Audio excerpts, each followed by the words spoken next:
So, paano nga ba gumawa ng Gmail account? Pang personal use man yan or pang business?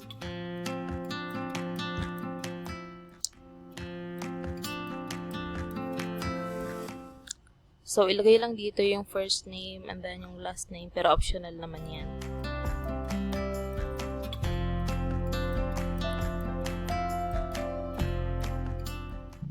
Then, i-click ang next. Ilagay din ang yung birthday and then ang gender.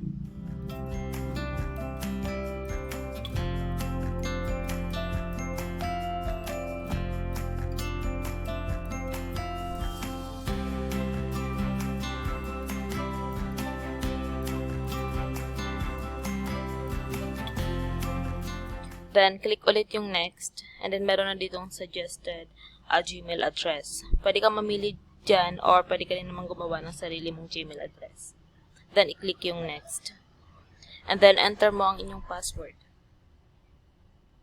Nakalagay dito na kailangan mong gumawa ng password with a mix of letters, numbers, and symbols.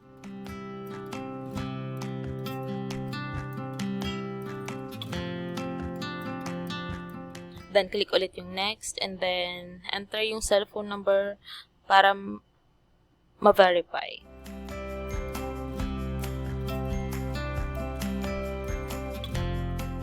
Ilagay lang yung verification code.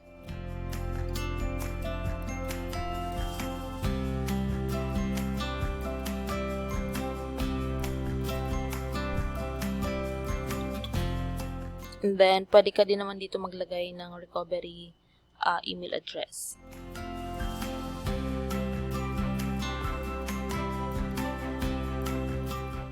Review ulit yung account kung okay na and then click next. Under privacy and terms, agree. And that's it. Meron ka ng Gmail account.